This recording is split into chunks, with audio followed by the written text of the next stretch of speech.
তো আমি আজকে আবার অন্যদিনের মতো নতুন একটা রেসিপি নিয়ে এসেছি। আজকের রেসিপি হচ্ছে পাউরুটি চমচম মিষ্টি। তো চলো আমি কিভাবে বানাই এই রেসিপিটা তোমরা শেষ পর্যন্ত ভিডিওটি স্কিপ না করে পাশে থেকে দেখার জন্য অনুরোধ। তো চলো শুরু করি। তো আমি এর থেকে অর্ধেকটা পাউরুটি নিয়ে নেব।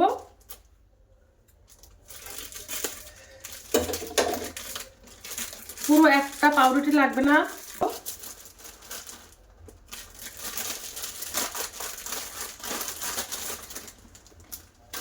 দিয়ে ভালো করে গুঁড়ো করে নেব।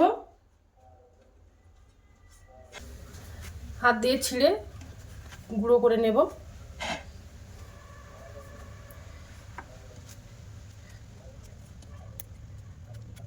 তো পাউরুটিগুলো আমি সব ছিঁড়ে নিয়েছি। এবার মিষ্টির জন্য আমি একটা ডো বানিয়ে নেব। তো প্রথমে দেখো আমি একটা উনানে ফ্রাইং প্যান দিয়ে দিলাম। এই বাটির 1 বাটি লিকুইড দুধ দিয়ে দেব। ঘন করে জাল করে নিয়েছিলাম দুধটা। দুধের মধ্যে আমি 2 চামচ চিনি দিয়ে দেব। দুধের মধ্যে 2 চামচ চিনি দিয়ে দিলাম। এবার দুধটা ভালো করে ফুটিয়ে নেব। দুধটা ভালো করে ফুটিয়ে চিনিটা গলিয়ে নেব।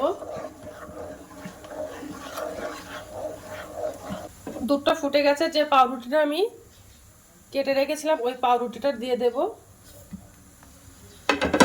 দিয়ে এবার শক্ত করে একটা ডো বানিয়ে নেব।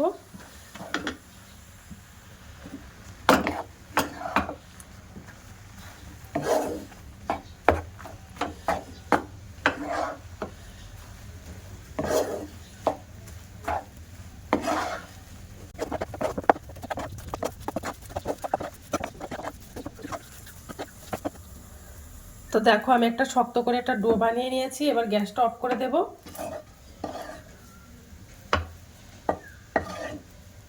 এবার ডোটা আমি একটা প্লেটে ঢেলে নেব। চমচম মিষ্টিটা কিন্তু খেতে অসাধারণ লাগে, একদম দোকানের মতো। তোমরা একবার বাড়িতে ট্রাই করতে পারো। তো একটু ঠান্ডা করে নেব ডোটা, তারপরে মিষ্টিগুলো বানাবো। হাতে যেন না জড়িয়ে যায় তার জন্য আমি ওর মধ্যে একটু ঘি দিয়ে দেব।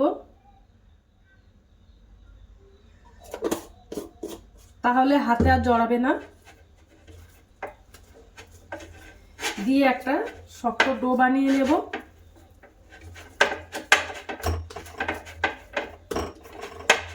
ডোটা ভালো করে চটকে মেখে নেব, তাহলে চমচমগুলো সুন্দর হবে।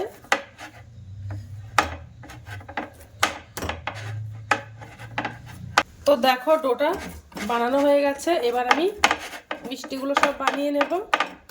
এর থেকে একটা ছোট লেচি কেটে নেব। আমি একটু বড় সাইজের বানাবো চমচমগুলো।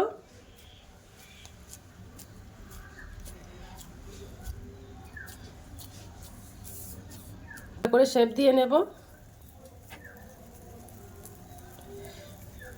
দিয়ে এবার একটু লম্বাটে মতো করে দেব, চমচমগুলো যেমন দেখতে হয়।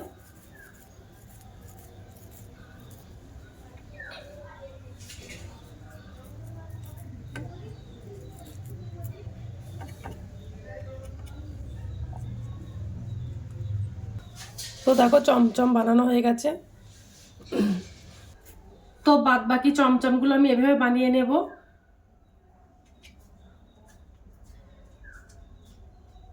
দেখো চমচম মিষ্টিগুলো সব বানানো হয়ে গেছে, কত সুন্দর হয়েছে। এবার আমি একটা চিনির শিরা বানিয়ে নেব। উনানে আমি একটা ফ্রাইং প্যান দিয়ে দিয়েছি। ওর মধ্যে এবার 2 চামচ চিনি দিয়ে দেব। দিয়ে এবার আমি একটা চিনির ক্যারামেল বানিয়ে নেব।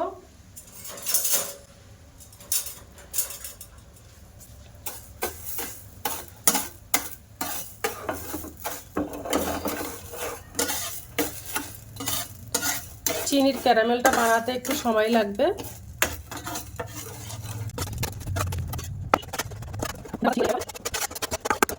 দেখো চিনিটা ক্যারামেল হয়ে গেছে। এবার আমি ওর মধ্যে জল দিয়ে দেব। 1 বাটি জল দিয়ে দিলাম। দিয়ে এবার চিনিটা আবার গুলে নেব ভালো করে। এবার আমি ওর মধ্যে 4 চামচ চিনি দিয়ে দেব। চিনিটা মিশিয়ে নেব।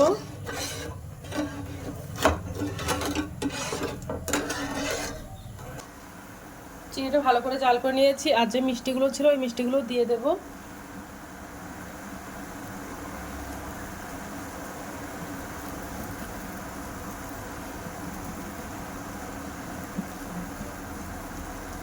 5 মিনিট মতো জাল করে নেব।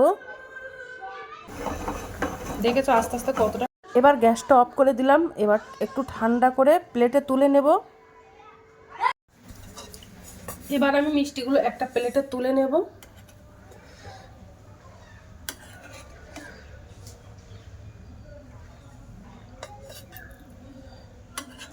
মিষ্টিগুলো দেখো একটা প্লেটে তুলে নিয়েছি। এবার একটা প্লেটে কিছুটা মাওয়া নিয়েছি। এবার মাওয়া দিয়ে আমি কোট করে নেব। তোমরা চাইলে গুঁড়ো দুধ দিয়েও কোট করে নিয়ে নিতে পারো।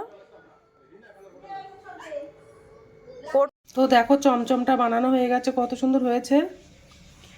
দেখতেও যেমন সুন্দর, খেতেও কিন্তু অসাধারণ এই চমচমটা। দেখবো যে কেমন হয়েছে।